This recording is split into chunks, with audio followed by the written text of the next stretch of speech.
seleccionar y recolectar una muestra representativa de una población con el fin de realizar inferencias sobre esa población. Funciona mediante la selección cuidadosa de individuos o elementos de la población de interés para obtener una muestra que sea representativa de toda la población. El éxito del muestreo se basa en la teoría estadística, que establece que una muestra aleatoria representativa de una población tiene una alta probabilidad de reflejar las características y comportamientos de esa población. Sin embargo, es importante tener en cuenta que el tamaño de la muestra y los métodos de selección utilizados pueden afectar los resultados y la precisión de las inferencias realizadas. Los errores más comunes que se pueden cometer en el procedimiento para seleccionar una muestra. Error de muestreo aleatorio no válido. Este error ocurre cuando la muestra seleccionada no representa adecuadamente la población objetivo. Esto puede generar sesgos en la selección aleatoria, lo que resulta en una muestra no representativa. Otro sería el error de tamaño de muestra inadecuado. Es importante seleccionar un tamaño de muestra adecuado para garantizar que los resultados sean generalizables a la población de interés. Una muestra muy pequeña puede llevar a resultados no confiables o poco representativos, mientras que una muestra demasiado grande puede ser costosa y consumir recursos innecesariamente. Otro sería el error de selección no aleatoria. Este error ocurre cuando los elementos de la muestra no se seleccionan de forma aleatoria, lo que introduce sesgos en los resultados. Por ejemplo, seleccionar solo una persona de cierta edad o región puede sesgar los resultados hacia la demás demografía específica. Otro error sería el error de muestreo de conveniencia. Este error ocurre cuando se seleccionan elementos para la muestra basándose en su disponibilidad y accesibilidad. Esto puede resultar en una muestra no representativa, ya que puede excluir ciertos grupos o incluir solo a personas fácilmente accesibles. Bueno, en el procedimiento para seleccionar una muestra tenemos primero definir claramente el objetivo de la investigación y las variables de interés, establecer el marco muestral, es decir, identificar la población objetivo de la cual se desea extraer la muestra, determinar el tamaño de la muestra necesaria para obtener resultados confiables. Esto puede requerir el cálculo de la fórmula de tamaño de muestra o el uso de técnicas de muestreo adecuadas. Cuarto, elegir el método de muestreo más apropiado para el estudio. Algunos métodos comunes incluyen el muestreo aleatorio simple, muestreo estratificado, muestreo por conglomerados, entre otros. Quinto, aplicar la técnica de muestreo seleccionada para extraer la muestra de la población objetivo. Sexto, contactar y obtener la participación de las unidades muestrales seleccionadas, ya sea a través de encuestas, entrevistas u otros métodos de selección de datos. 7. Analizar los datos recolectados utilizando técnicas estadísticas adecuadas para llegar a conclusiones y realizar inferencias sobre la población objetivo. Hablaremos de qué es, cómo funciona, cuándo usarlo, ventajas y desventajas del muestreo probabilístico. Bueno, esta es una técnica de selección de una muestra de una población en el que cada individuo tiene la probabilidad conocida y diferente de ser seleccionado. Funciona asignando a cada elemento de la población un número aleatorio y luego seleccionando aquellos elementos que coinciden con los números aleatorios generados. Se utiliza el muestreo probabilístico cuando se desea obtener una muestra representativa de una población para realizar inferencias estadísticas válidas. Algunas de las situaciones en las que se utiliza este método incluyen las encuestas de opinión pública, estudios de mercado, investigación socioeconómica, entre otros. Las ventajas del muestreo probabilístico podríamos mencionar la representatividad, que permite obtener una muestra que representa fielmente las características, la precisión, que proporciona estimaciones precisas y confiables de los parámetros de la población, la inferencia estadística, que facilita la explotación de los recursos de la muestra a la población objetivo mediante el uso de técnicas estadísticas adecuadas. En las desventajas tenemos costo y tiempo. Puede ser costoso y requerir más tiempo en comparación con otros métodos de muestreo. La complejidad, ya que requiere un conocimiento estadístico y habilidades para llevarlo a cabo correctamente. Bueno, algunos ejemplos de este sería el muestreo aleatorio simple, que es un método de selección de muestra en el cual cada elemento de la población tiene igual oportunidad de ser seleccionado. Por ejemplo, si queremos conocer la opinión de los estudiantes de la universidad, podríamos utilizar un muestreo aleatorio simple seleccionando al azar cierto número de estudiantes de manera que todos tengan la misma probabilidad de ser elegidos. Otro ejemplo sería el muestreo aleatorio sistemático. Este es un método en el cual los elementos de la población se seleccionan en un patrón sistemático.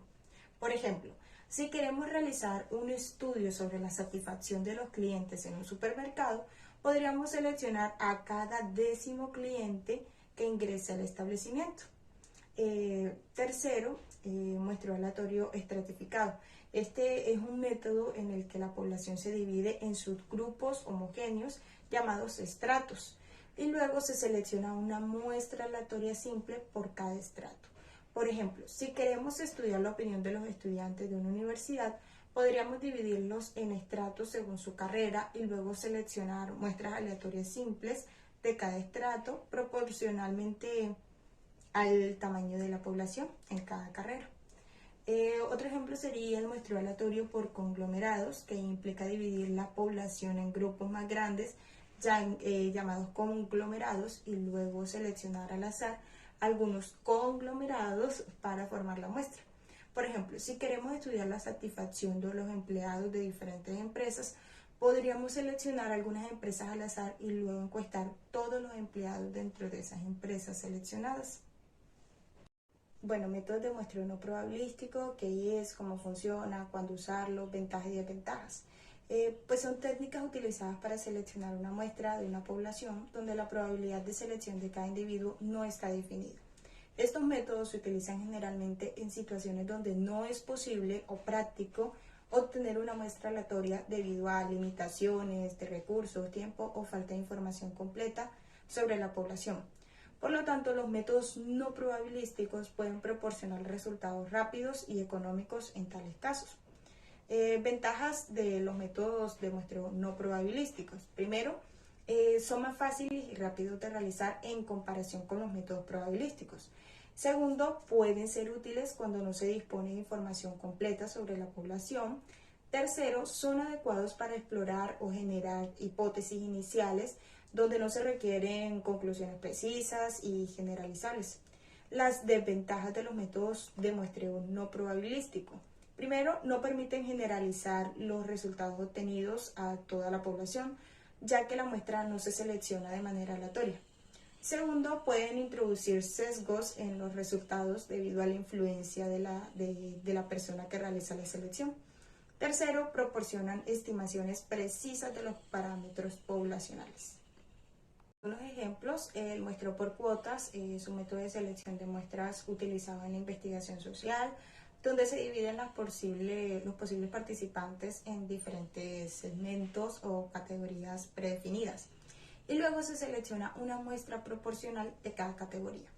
Por ejemplo, si queremos obtener la muestra representativa de la población en términos de edad y género, podemos establecer cuotas específicas para cada grupo y seleccionar participantes dentro de esas cuotas hasta cumplirlas.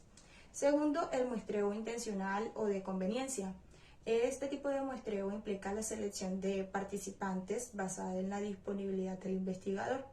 En este enfoque, los sujetos son seleccionados debido a su facilidad de acceso, proximidad geográfica o accesibilidad.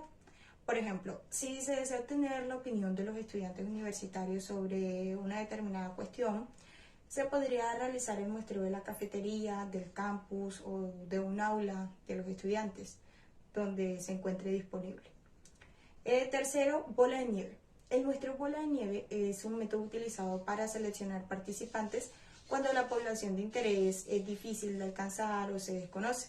En este enfoque, los participantes iniciales son seleccionados por conveniencia y luego se les pide que confieran a otras personas que pueden cumplir criterios de selección. El proceso continúa en forma de cadenas, como una bola de nieve que va creciendo a medida que se van sumando más participantes. Por ejemplo, si estamos estudiando una subcultura conocida, podríamos comenzar entrevistando a un miembro clave y luego pedirles que nos presenten a otros miembros. Cuarto, el muestreo discrecional. Este tipo de muestreo se basa en la experiencia y el juicio del investigador para seleccionar los casos que mejor cumplen con el objetivo de la investigación. No sigue un plan o procedimiento preestablecido, sino que se realiza de manera subjetiva y basada en la selección personal del investigador. Por ejemplo, si se quiere obtener una perspectiva profunda sobre la experiencia de los refugiados, se podrían seleccionar a participantes con experiencias diversas y variadas según el criterio discernimiento del investigador. Bueno, ahora tenemos un mapa conceptual del muestreo probabilístico y no probabilístico. En el aleatorio simple tenemos que cada individuo de la población tiene la misma probabilidad de ser seleccionado. Algunos de sus ventajas es que representa fielmente a la población, es fácil de implementar y calcular estadísticamente. Su inconveniente es que la selección de la muestra puede ser costosa y requerir mucho tiempo. En el estratificado, la población se divide en estratos y se selecciona una muestra aleatoria de cada uno. Sus ventajas es que asegura la representación adecuada de todos los estratos y tiene una mayor precisión en la estimación de parámetros, pero requiere conocimientos previos de la estructura de la población. El muestreo por conglomerados, pues la población se divide en grupos o conglomerados y se seleccionan algunos de ellos de forma aleatoria para formar la muestra. Algunas de sus ventajas es que reduce los costos y el tiempo de muestreo. Además es adecuado para poblaciones grandes y dispersas geográficamente, pero la variabilidad entre conglomerados puede afectar la representatividad de la muestra. En el muestreo sistemático, la selección se realiza a intervalos regulados a partir de un punto de partida aleatorio. Es fácil de implementar y comprender y tiene una menor variabilidad en comparación con los otros, pero si hay un patrón en la población puede generar sesgos. Bueno, en el muestreo no probabilístico tenemos el muestreo por conveniencia. Se seleccionan los elementos más accesibles y convenientes para el investigador. Es rápido y fácil de implementar, pero puede generar sesgos y no representa fielmente a la población. El muestreo por juicio, en la selección se basa en la experiencia y conocimiento del investigador. Es útil en estudios exploratorios o donde los expertos tienen información relevante, pero hay riesgo de sesgos y subjetividad en la selección de la muestra. Y por último, el muestreo por cuotas. Se establecen criterios de características específicas y se seleccionan elementos que cumplan con estas cuotas. Es fácil de implementar y es menos costoso que el muestreo probabilístico, pero puede haber sesgos en la selección. Diferencia fundamental entre la regresión lineal y la correlación. ¿Cómo se relacionan estos dos conceptos en el análisis de datos? Bueno, sería la regresión lineal. Es un modelo estadístico que intenta predecir o explicar el valor de una variable dependiente, una o más variables independientes. Por otro lado, la correlación es una medida estadística que evalúa la relación entre dos variables, mide la fuerza y la dirección de la asociación lineal entre las variables, pero no busca predecir o explicar los valores. La correlación varía entre -1 y 1, donde un valor cercano a -1 indica una correlación negativa fuerte, un valor cercano a 1 indica una correlación positiva fuerte y un valor cercano a 0 indica una correlación débil o inexistente. La regresión lineal se enfoca en la predicción y explicación de los valores de una variable dependiente, utilizando variables independientes, mientras que la correlación evalúa la fuerza y la dirección de la asociación lineal entre dos variables. En este punto se trata de imagina que tienes un modelo de regresión lineal donde el coeficiente de la variable independiente es de 0.75 y cómo se interpretaría este coeficiente en el contexto del problema que se está analizando.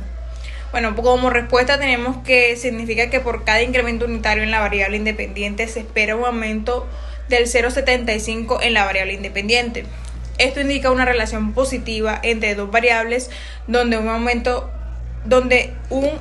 en la variable independiente está relacionado con un aumento proporcional en la variable dependiente.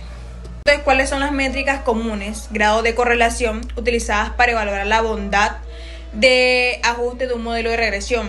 Y explicar brevemente cada una y proporcionar un ejemplo de cuándo sería apropiado usar cada métrica. Bueno, en este caso es coeficiente de determinación R cuadrado. Este mide la proporción de varianza total de la variable dependiente, que es explicada por el modelo de regresión, cuando el R cuadrado varía entre el 0 y 1, donde 0 indica que el modelo no explica la variabilidad de la variable dependiente y 1 indica que el modelo explica toda la variabilidad. El error cuadrático medio, que es SM, mide la discrepancia promedio entre los valores observados, los valores predichos por el modelo. El SM se calcula como la raíz cuadrada de la suma de los errores al cuadrado, esta dividida por el número de observaciones. Es útil cuando se busca una medida de dispersión de los errores de predicción. Ahora el coeficiente de correlación. Este mide la fuerza de dirección de la relación lineal entre la variable dependiente y la variable independiente. El coeficiente de correlación varía entre -1 y 1, donde -1 indica una relación inversamente proporcional perfecta, 1 indica una relación directamente proporcional perfecta y 0 indica la ausencia de relación lineal. Este punto nos pide enumerar al menos 3 suposiciones claves que subyacen a los modelos de regresión lineal y cómo afectaría la violación de una de estas suposiciones la validez de los resultados del modelo. Bueno, la linealidad, independencia de errores, homoscedaticidad. La violación de cualquiera de estas suposiciones podría comprometer la validez de los resultados del modelo de regresión lineal, haciendo que los coeficientes estimados sean inexactos, que las puntuaciones de predicción sean poco confiables y que las conclusiones basadas en pruebas estadísticas sean incorrectas. Porque es importante recordar que la correlación no aplica casualidad y proporcionar un ejemplo para ilustrar este concepto y cómo podría malinterpretar el análisis de datos.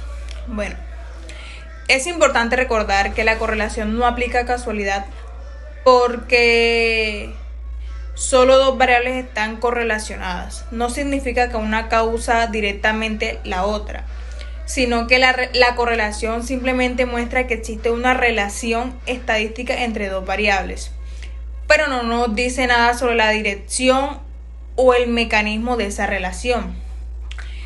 Por ejemplo, supongamos que hay una fuerte correlación positiva entre el consumo de helado y el consumo de casos de ahogamiento en una ciudad.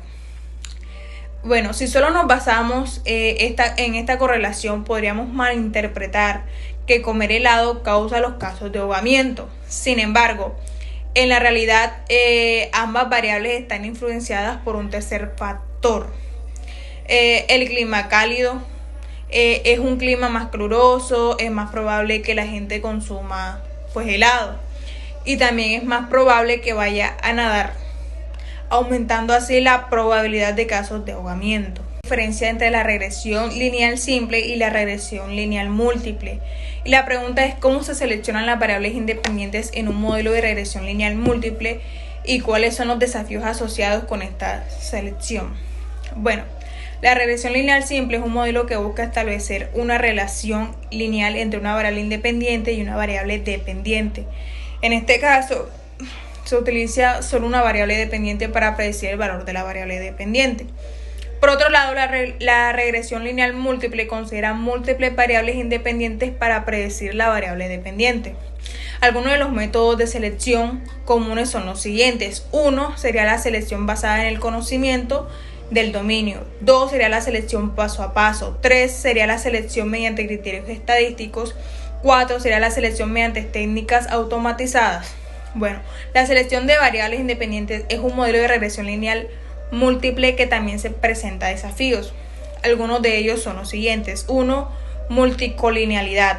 2, sobreajuste. 3, el sesgo de selección de variables. Y 4, variancia residual. Supongamos que un modelo de regresión lineal múltiple, el coeficiente asociado a una variable es de 0.2. ¿Cómo se interpretaría este coeficiente y qué aplicaciones tendría en relación con la variable dependiente? En un modelo de regresión lineal múltiple, si el coeficiente asociado a una variable es de 0.2, esto significa que por cada incremento en una unidad, esa variable independiente se espera que la variable independiente aumente a 0.2 unidades, manteniendo constantes todas las demás variables independientes en el modelo. Bueno, esta interpretación implica que la variable está en cuestión tiene una influencia positiva en la variable dependiente, pero su impacto no es muy fuerte. Si el coeficiente fuese mayor, por ejemplo, a 1.5, indicaría que un incremento de una unidad en la variable independiente resultaría un aumento del 1.5 unidades en la variable dependiente. Puntos sobre el diseño experimental. Hay que investigar quién fue Ronald Fisher y algunas de sus contribuciones al diseño de experimentos. Bueno, Ronald Fisher fue un estadístico y biólogo británico que nació el 17 de febrero de 1890 y falleció el 29 de julio de 1962. Es conocido como uno de los fundadores de la estadística moderna y realizó numerosas contribuciones al diseño de experimentos.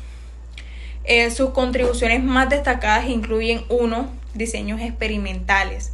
Fisher desarrolló la técnica del diseño de experimentos llamada análisis de la varianza, conocida como ANOVA, que permite evaluar el efecto de diferentes variables en un experimento y determinar si existen diferencias significativas entre los dos grupos. 2. Distribución de Fisher. Fisher desarrolló la distribución F, que es ampliamente utilizada en la estadística para comparar las varianzas de los diferentes grupos y realizar prueba de hipótesis. 3. El método para el muestreo y muestreo aleatorio. Bueno, Fisher desarrolló técnicas para el muestreo aleatorio que son fundamentales en la inferencia estadística y permiten obtener resultados representativos y más confiables de una población a partir de una muestra. Ahora explique las ventajas que tiene el diseño de experimentos sobre una estrategia de prueba y error. Bueno, eficiencia. El diseño de experimentos permite obtener una información valiosa con un menor número de experimentos en comparación con la estrategia de prueba y error. Bueno, para mayor entendimiento, mediante el diseño de experimentos es posible generar un mayor conocimiento del proceso o sistema en cuestión. Permite comprender cómo las variables y factores afectan los resultados y cómo se relacionan entre sí. Control y precisión. El diseño de experimentos permite controlar cuidadosamente las variables y factores que se están estudiando. Esto garantiza que los resultados sean confiables y consistentes. Ahorro de tiempo y recursos. Este sería, al salir de un diseño de experimentos adecuado, se puede evitar repeticiones innecesarias y se pueden enfocar los recursos en las combinaciones prometedoras. Punto 2. ¿Qué es un experimento y qué es diseñar un experimento?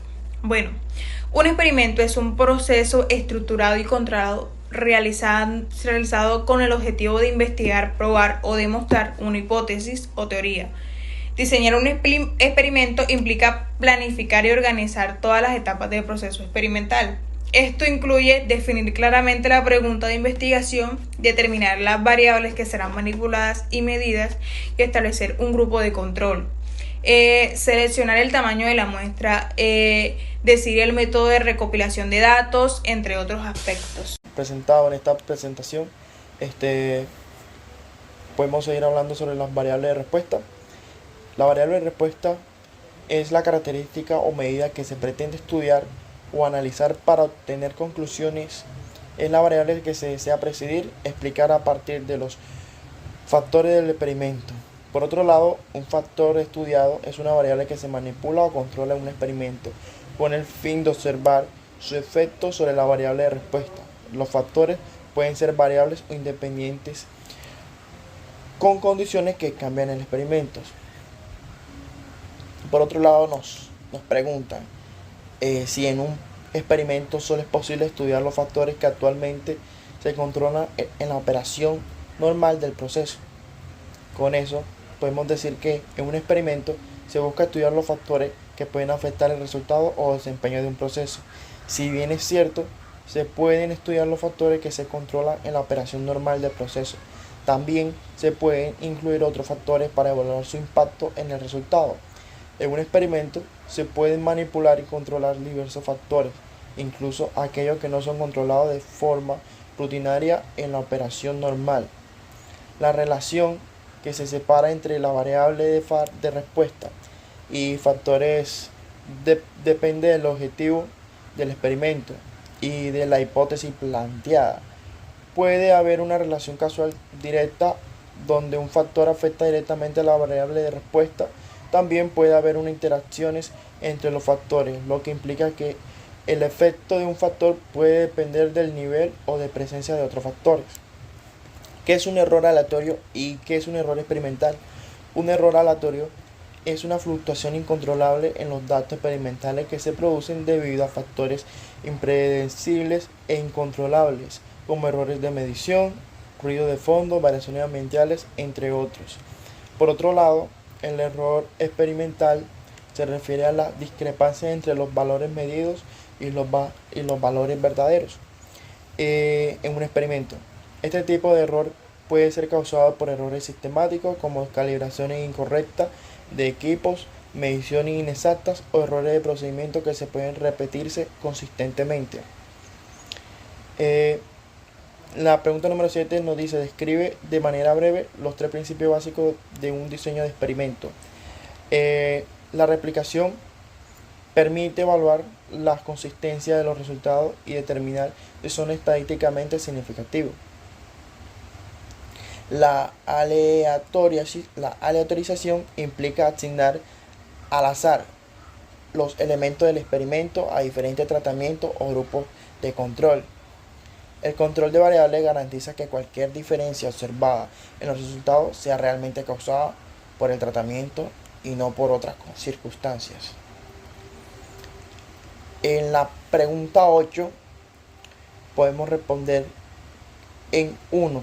La división de participantes. En el primer lugar, se debe dividir a los participantes del experimento en grupos basados en su edad. 2. Asignación aleatoria dentro de cada grupo. Una vez que los grupos se hayan formado, se debe asignar aleatoriamente a los participantes dentro de cada grupo a las diferentes dosis diarias de vitamina C. Esto asegurará que la variable de dosis de vitamina C se distribuya de manera equitativa. 3. Análisis por grupo de edad. Después de realizar el experimento y recopilar los datos sobre los tiempos de recuperación de cada participante, se debe realizar un análisis separado para cada grupo de edad. 4. Comparación entre los grupos de edad. Una vez que se hayan analizado los datos de cada grupo de edad por separado, se pueden comparar los resultados entre los diferentes grupos de edad para determinar si existe diferencia significativa en los tiempos de recuperación entre los grupos. Continuando con lo anterior, nos preguntan que qué podría pasar si no se controla la posible fuente de variación, que es la edad. Esto podría generar resultados sesgados y no representativos, como por ejemplo, si se asignara aleatoriamente las dosis de vitamina C sin considerar la edad, podría haber una desproporción de edades en cada grupo de dosis. Esto podría hacer que los resultados no sean tan confiables. Nos pidieron también buscar por medio de internet artículos de revistas científicas o tecnológicas donde se hicieran reportes de los resultados de una investigación experimental de nuestro interés, y además de esto hiciéramos una síntesis de lo que trata el artículo y del tipo de diseño o pruebas que se realizaron. Por ejemplo, el artículo número 1 del autor Smith Johnson en 2022 y el artículo número 2 de Lee King Farr del año 2019. En la síntesis número 1, referente al artículo 1, el artículo examina los efectos del ejercicio en la salud cardiovascular de individuos de edad avanzada. Se realizó un experimento con un grupo de 100 participantes mayores de 65 años. Se dividió el grupo en dos: uno que realizó un programa de ejercicio aeróbico durante 12 semanas y otro que no se le realizó ninguna actividad física. Se midieron parámetros cardiovasculares antes y después del periodo de 12 semanas, incluyendo la presión arterial, frecuencia cardíaca, reposo y capacidad aeróbica. Los resultados mostraron que el grupo de ejercicio experimentó una reducción significativa de la presión arterial y una mejoraba la capacidad aeróbica en comparación con el grupo de control. En la síntesis número 2, referente al artículo 2, este estudio compara los resultados de la cirugía asistida por robots con la cirugía laparoscópica tradicional en términos de eficacia y seguridad.